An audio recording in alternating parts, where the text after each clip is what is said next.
여권 지지율 1위 이재명 경기도지사를 둘러싼 논란들 안팎으로 계속되고 있습니다.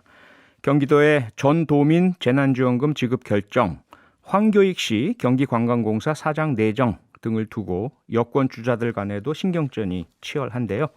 이재명 후보 측 캠프 공동 총괄 본부장을 맡고 있는 박주민 더불어민주당 의원 전화로 연결하겠습니다.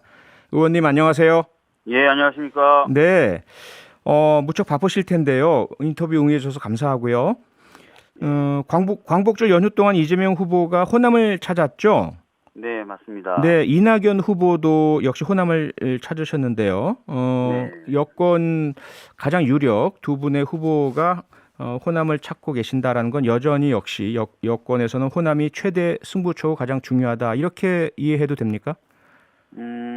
아무래도 호남이 저희 더불어민주당 입장에서는 매우 중요한 곳이죠. 네. 그래서 그곳의 여론 향방 이런 것들이 매우 중요하기 때문에 어느 후보나 공을 많이 들이고 있는 것은 사실인 것 같습니다. 네네.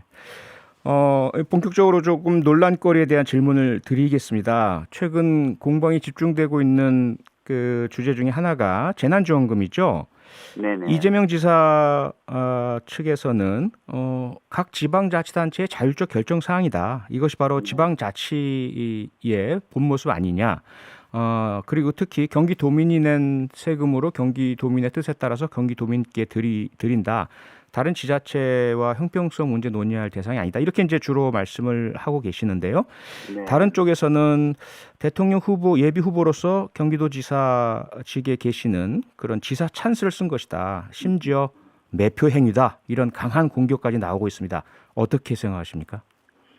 잘 아시다시피 이제 이재명 지사의 경우에 예전부터 재난지원금의 경우에는 전 국민에게 지원하는 것이 맞다라고 얘기를 했었고요. 네. 물론 그 수단은 이제 소멸성 지역 확대 등을 활용을 하겠다 이런 말까지 이제 하는 입장이었죠. 그렇기 예. 때문에 입장이 바뀐 건 아니고요. 네.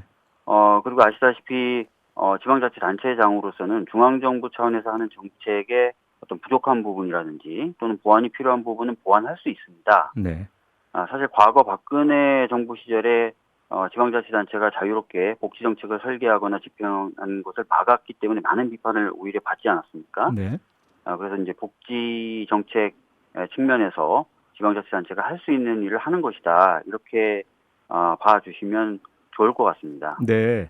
원칙 측면에서는 많은 분들이 이해를 하실 것 같아요. 그런데 문제는 이재명 지사뿐만 아니라 더불어민주당 내 많은 의원들도 전 국민 지원을 강하게 요구하셨지만 결과적으로 당정청 협의를 거쳐서 88% 소득 하위 국민께 지급하기로 합의를 했으면 그 합의를 지키는 것이 민주주의 절차 아니냐.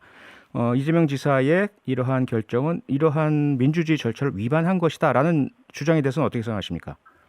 그렇지 않고요. 중앙정부 차원에서 이제 88% 지급하기로 했다는 합의가 네. 있는데 그 합의는 아시다시피 최저 기준을 얘기하는 것이고요. 네.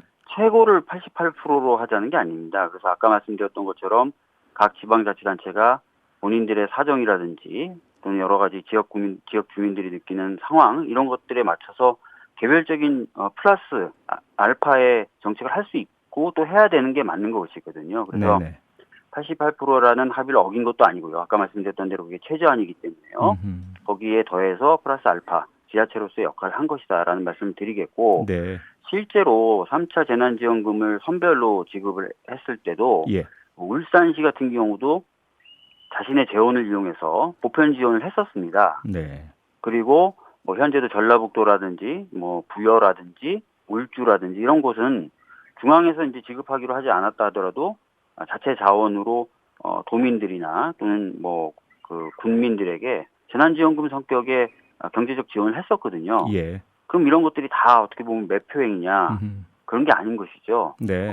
지방정부가 자율성을 가지고 필요한 정책들을 세우고 집행하는 것이다. 이렇게 봐주시면 되겠습니다. 네. 그리고 또 하나의 논란이 어제 오늘 최근 가장 뜨거운 사안이기도 한데요.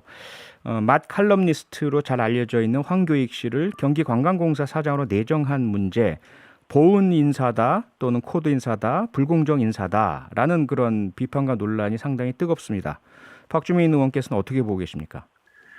관광공사 사장이 이제 뭐 여러 가지 어떤 능력이나 이런 것들을 가져야 되겠지만 네. 제가 생각했을 때 가장 우선돼야 되는 능력은 경기도에 있는 관광 자원을 잘 발굴해낸 다음에 그거를 잘 알려내는 것 아니겠습니까? 네. 그렇다면 황교익 씨가 평상시에 해왔던 활동하고 저는 맥이 다 있다고 봅니다. 여러 곳을 소개해주고 또 네. 잘 알리기 위해서 또 여러 가지 어떤 정보를 제공하고 하는 역할들을 계속 해왔던 것 아닙니까? 그래서 네. 그런 측면에서는 저는 맥이 다 있다 이렇게 보이고요. 네. 어떤 분들은 이제 이 채용을 하기 위해서 뭐 규정을 뭐 미리 바꿨다든지 이래가지고 딱 황교익 씨를 내정해 둔 상태에서 뭐 절차가 진행된 것 아니냐 이런 얘기도 하는데 네네. 뭐 이제 보도를 통해서 많은 분들이 아시겠지만 이 채용 관련된 규정이 바뀐 거는 2018년도 9월에 도의원들이 문제 제기를 하면서 논의가 시작됐고 2019년 4월에 규정이 개정이 된 겁니다. 네. 그리고 그 이후에 바뀐 규정에 따라서 여러 채용 절차가 진행되어 왔었기 때문에 네. 한간에서 얘기하는 황교익 씨를 채용하기 위해서 조건을 변경했다. 뭐 또 황교익 씨는 사실상 내정돼 있기 때문에 뭐 이렇게까지 한 것이다. 이런 것들은 좀 사실과는 다르다라는 말씀 드리겠습니다. 네. 2018년에 규정이 개정된 것이기 때문에 지금 황교익 씨 채용과는 무관하다 사실상 이런 말씀이신데요. 네. 하지만 많은 분들이 이재명 경기도지사가 단순히 경기도지사가 아니라 대통령 예비 후보고 유력한 여권의 주자다 보니까 공정성 문제에 대해서 많은 이제 논란 문제를 제기하고 있고요. 그 대표적인 것이 과연 그 전에 이재명 지사에 대한 우호적 발언들이 없었다라면 채용이 되었을까라는 부분이고요. 그것과는 과연 무관할까? 그리고 무관하다 하더라도 굳이 대통령 예비 후보인 이 시점에 논란거리인 인사를 했었어야만 했을까? 오비일학 아니냐? 이러한 이제 그 아쉬움과 또는 비판이 있습니다. 어떻게 생각하세요? 뭐 지사로서 어떤 비어있는 자리라든지 또는 비어있는 자리를 채운다든지요. 또는 좋은 사람이 있을 때 채용하는 것도 적시에 또 즉시 좀 해야 될 필요가 있지 않겠습니까? 네. 뭐 어떤 분들은 이제 황교익 씨가 전문성이 떨어진다. 전문성이 떨어지는데도 불구하고 저렇게 임명하는 걸 보니 뭔가 있는 것 같다. 자꾸 그런 식으로 얘기를 하는 거예요. 예. 그런데 아까도 말씀드렸던 대로 황교익 씨가 그동안 해왔던 활동은 숨어있던 어떤 명소나 또는 사람들이 찾아가 볼 만한 곳들을 발굴해내서 그걸 널리 알리고 쉽게 알리는 작업들을 해왔기 때문에 네.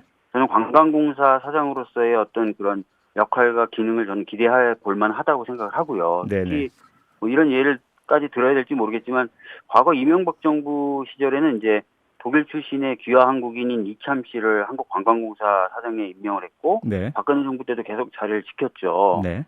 근데 이제 그분이 부적절하다거나 이런 평가가 그 당시에는 없었습니다. 네. 사실 이제 이참 씨의 경우에도 방송 활동 등을 통해 가지고 뭔가 이제 한국의 어떤 한식 이런 것들을 발굴해내고 알리는 작업들을 했었고 그걸 잘했다는 평가를 받았던 분이거든요. 예. 딱 그런 맥락으로 봤을 때 이제 황교익 씨가 이번에 이제 사장 자리로 가게 된 것도 저는 유사하게 평가를 할 수도 있지 않을까 이렇게 생각하고 있습니다. 네, 유사한 맥락이다. 관리에서 하나만 더 질문을 드리도록 하겠습니다. 예. 물론 지금 말씀을 주시긴 하셨지만 그 공기업의 CEO, 사장이라는 자리는 홍보 대사와는 다르다. 그래서 조직 관리 운영 능력이 필수적이다. 2018년도 규정 개정되기 이전에 있었던 조항도 바로 그런 점들을 주로 담고 있지 않았습니까? 그러다 보니까 이제 문제 제기가 있는 것 같고요. 여기와 연결돼서 다른 6-7분의 또 다른 지원자들이 계시잖아요. 네. 그러니까 그분들에게 있어서 불공정한 이러한 선정 아니냐. 이 부분까지만 좀 답변을 좀 부탁드리겠습니다.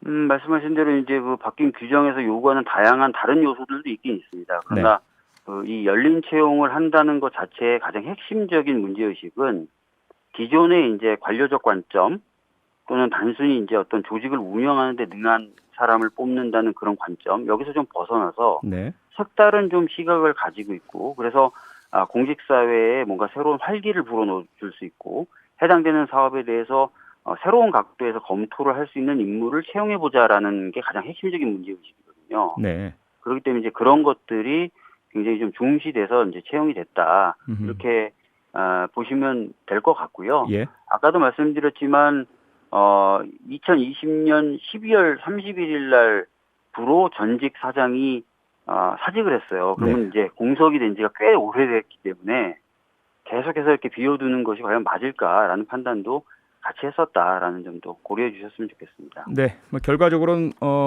만약에 계속해서 채용이 진행된다면 황교익 사장이 어떻게 하느냐에 따라서 이 결정의 당부가 또 평가를 받겠네요.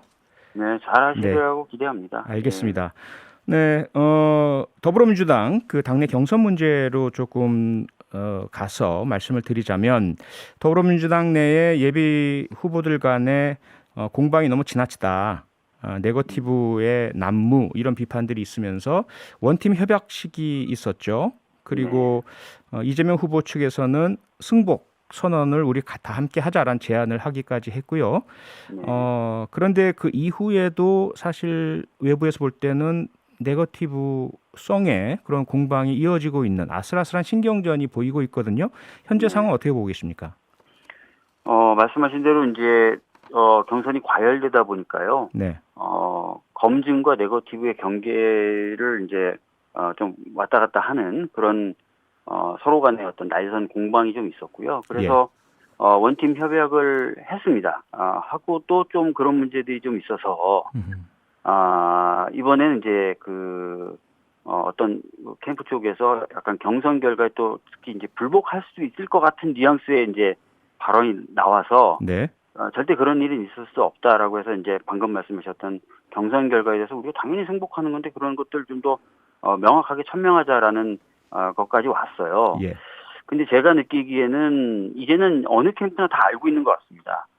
네거티브성 캠페인이 어느 캠프에도 도움이 안 된다는 것을요. 그래서 아마 분위기는 많이 좀 바뀔 거로 보여지고요. 특히 TV 토론에서부터 그런 흐름이 감지되고 있는데요. 지난 TV 토론 때 사실상 네거티브성 공격이라는 것이 많이 줄어들었습니다. 그리고 오히려 그런 분위기에 대한 호평이 있었기 때문에 제 생각에는 이번 주부터는 좀 더 그런 흐름이 강해지지 않을까 이렇게 보고 있습니다. 네. 네거티브냐 검증이냐의 경계선상에 있는 것 중에 하나가 아마 이재명 지사의 지사직 유지 문제인 것 같습니다.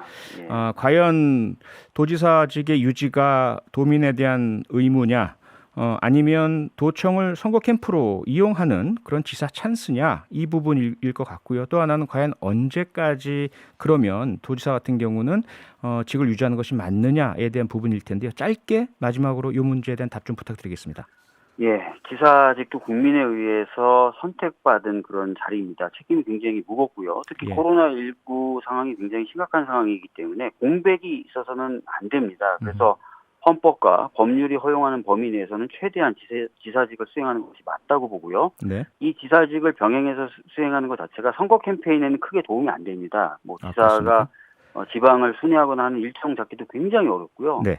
본인도 굉장한 피로감을 호소하고 있어요. 그러나 이제 책임감 그리고 본인들의 어떤 역할 끝까지 해야 된다는 사명감 이런 것들로 하고 있다. 이런 말씀 드리겠습니다. 알겠습니다. 오늘 말씀은 여기까지 듣겠습니다. 고맙습니다. 예, 감사합니다. 네, 이재명 캠프 공동 총괄본부장 박주민 더불어민주당 의원이었습니다. 평일 저녁 6시 5분에 여러분을 찾아갑니다. MBC 라디오 표창원의 뉴스 하이킥.